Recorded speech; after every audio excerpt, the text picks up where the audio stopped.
Okay, so here is our last portion of chapter 4, on-site SEO. So what I want you to think about is when you're picking keywords to optimize each of your clients' web pages. We're just going to stick to the main web pages for each of your clients, whichever one you pick. Remember, we have a choice between abstractsoul.com or Stewart Family Medicine. So two very different clients this semester, but both are based in Livingston Parish. Okay, so I want you to think about the relevance of those keyword search terms to the searcher. What is the searcher trying to find? What is the searcher putting into a search engine, and what are they trying to find? And our information on our pages should be the answer to their question. Okay, so sometimes it's best to start at that level. Look at the web page, look at each individual page, and look at the content that we are providing there. You're not in control of the content this time as the marketer. So you're kind of dealt with the content that the client has already built. So thinking about what our client might be saying about themselves on that page and how is that relevant to the searcher. So then choosing some of the keywords that might be used on that page, and then looking and doing your research from that standpoint. What is the traffic also around those keywords or keyword phrases? So in this scenario, I'd rather you focus on a keyword phrase instead of just one word. The more descriptive we are, the better for our client and the better for the searcher. So we want the searcher to find exactly what they're looking for too. So let's pretend that the searcher can be a little bit more descriptive in their search, and they may be typing in doctor in Livingston Parish. Okay, looking for Stewart Family Medicine. For our spiritual medium friend, they might be typing in artist in Louisiana, and that could bring you to her About Us page. Okay, so we also want to look at the traffic. So we don't want to try to rank our web pages on our site for a keyword term that nobody is searching. So if nobody is out there typing this into Google, it's not worth our time to make any changes on our website. So I want you to make sure that you're using something like Google Trends, SEMrush, any one of those resources that I have linked in your assignment will work, but you really need to understand, are people actually searching this phrase, or is it not worth my time? So we need to know what the traffic is around those keyword phrases, right? Okay, and then we also want to assess the competition. So if we're super vague and we say we're going to optimize a page for the keyword phrase, doctor in Louisiana, that is very broad. But by simply changing it to doctor in Livingston Parish, that narrows it down a whole lot. And then we, as that healthcare provider, that's how we would want to show up, right? Somebody's looking in this area for a doctor. We would want to be first in those organic search results. Now, remember, the term organic search results refers to a result that shows up without the company having to pay for it. So they're not advertising. It's not a sponsored. It's not a sponsored pay-per-click ad or text ad. It won't say ad next to it. Anyway, so those kinds of things I want you to look at. So how do we assess what the competition is using? So we want to go to Google. We want to type in those phrases and see who is showing up organically in those results. So I'm going to use a client that we have used in the past for a different class for some of this discussion, just to not confuse things since you guys are working on two different clients. Okay, so when we talk about relevance, you have to consider your target audience. Who is that buyer persona that you built last week? And what is your product? So these two clients you're working with this semester are very different. So what's the searcher's intent? What is the searcher really trying to find? If you're really, really vague and you're using just the search term doctor or the search term dresses, you're going to be really off track, and you're not going to give people what they want in the search engine results. So thinking about words in a different way, what similar words might work that still have high enough search volume or traffic behind them, but may be easier for you to compete with. So if you were typing in landscaping, you might find results that show you landscaping companies. But if you type in how to landscape, you might get some DIY resources to show you how to landscape. So just making sure that you're more specific, and that's how you're going to be more relevant to your searcher. So let's take a look at a previous example I've used in class. We had a company called Love Seats that was sort of like a Ticketmaster or a SeatGeek. They were really trying to compete in that online ticketing space. So if the searcher was typing in the word shows, you can see that they did not necessarily find Taylor Swift tickets or Bad Bunny tickets or that type of show. They ended up finding things like True Detective, Yellowstone, so actual shows that you can stream. So that's really not thinking about what the customer is putting into Google and how what you provide on your website is relevant to them. So if we change that search term to concert tickets near me, then we got substantially different results. Then we got some sponsored results with StubHub, which just means that StubHub was purchasing those keyword terms, concert tickets near me. So was Vivid Seats, so was SeatGeek. So we can see that those are not organic, those are paid results. But then Ticketmaster here, it's a little cut off on my screen, but Ticketmaster did show up organically. So what that means is Ticketmaster is doing a really good job with their search engine optimization for that keyword phrase, concert tickets near me. So that would be a really relevant result for somebody searching those words, right?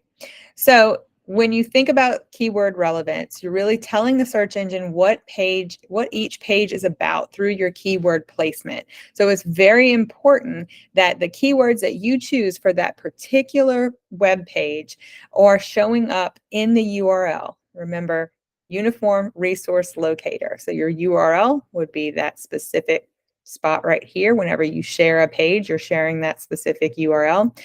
In the title tag, which is just the title of a page. And I'm going to post another video that shows you an example through overstock.com, how you can look at the HTML or the code that's behind each of the pages. So you can actually click on a page, hit right click, inspect element, and search for a tag, and it'll show you where the title tag is, where the header tag is. Okay, so the keyword phrase, let's get back to that. So your keyword phrase that you choose for that particular page is going to show up it needs to show up in the header tags too. So your H1 tag just refers to your main header for the page. Then a subheading might be the H2 tag. The H3 tag would be a subheading to that subheading. So you can kind of think of it as a hierarchy. Your H1 tag is going to show up. It's like your largest header for the page. And then each subheading would go H2, H3. Okay, and then the code will show up that way. So you may need a little bit of help optimizing your page with the code if you're not sure how to do that. But this is just a reminder of where those keyword terms should appear on each page of your website. So it should also show up in the main content or the body copy. So if it's concert tickets near me, or let's say it's Taylor Swift concert tickets and you're on the Taylor Swift page, it should show up in the main content at least once. And then it should be image alt text or the file name. So often people will have pictures on a website, but not save the picture before they upload as the keyword phrase. So they need to save it as that keyword phrase, whether it's Taylor Swift tickets and it's a picture of Taylor Swift in concert and you're uploading that picture to the website. It should not be image 92754. That means nothing to anybody. Also, for accessibility purposes, people that may not be able to see, may be using the web, and they need to know what everything is. And Google is better at this now, but really search engines are searching for text and not so much images. But you need your images to be saved as your keyword phrase or a variation of it on that page. And then you need image alt text on it. So very important to make sure that you're doing that. And then anchor text, that's just linked text that appears on a page. So make sure that you know all of those locations. Go back through them. Okay, so this is just another, whoops, another example. So you can look at Bed Bath and Beyond. You can go there and click right click your mouse and hit inspect or inspect element, and then it will show up all of the code behind each of those pages. And as you, there is a little search function. So let's see if I can try to do that here.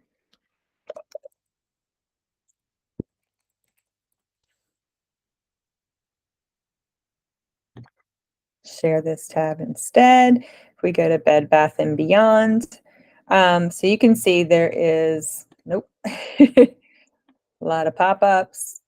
Okay, so there is a lot of text, a lot of a lot of heavy images that are happening on this page. So, and it makes sense because they're an e-commerce website. But if I right click and hit inspect,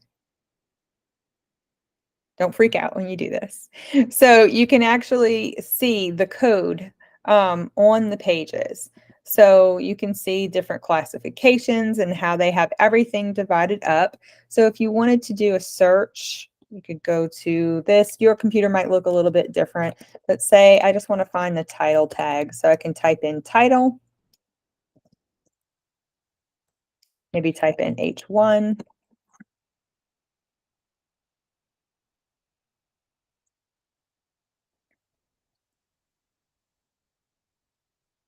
And then you can kind of look in and try to find it. So typically, I wish this was working a little bit better for this.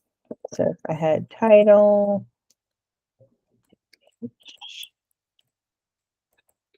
okay, so you can kind of play around with this a little bit since it's not going directly to where I want it to. Try a different website. Anyway, okay, let me go back and share a different tab.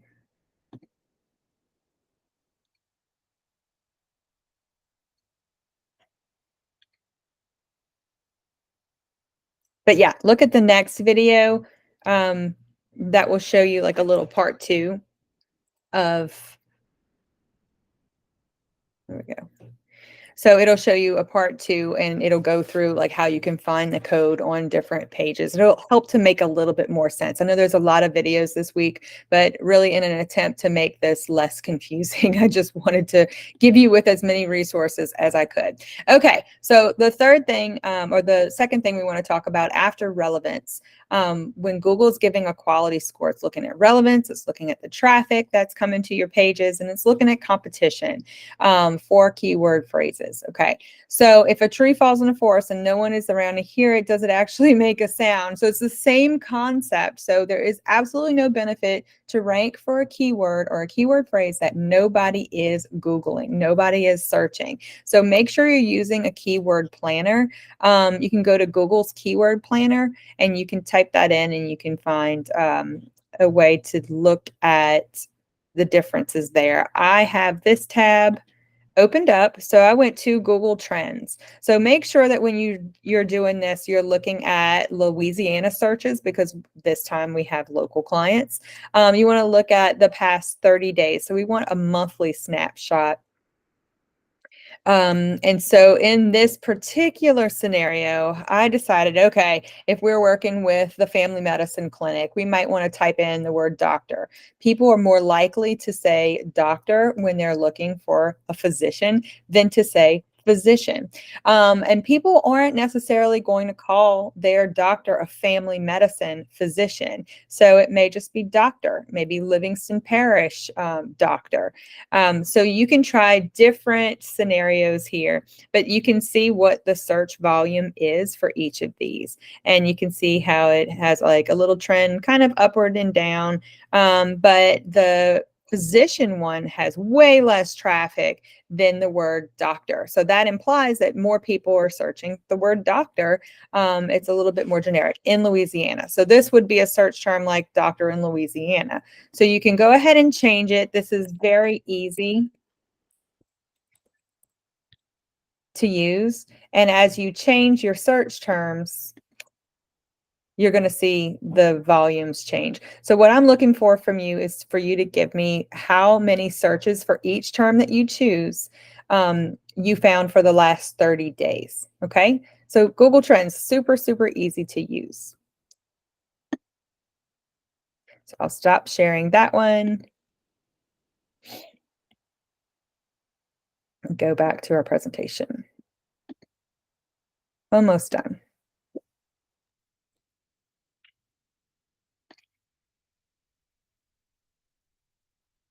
Okay, so this just gives you an example of the traffic that I collected from Google Trends. It's a really good resource that you can take a look at.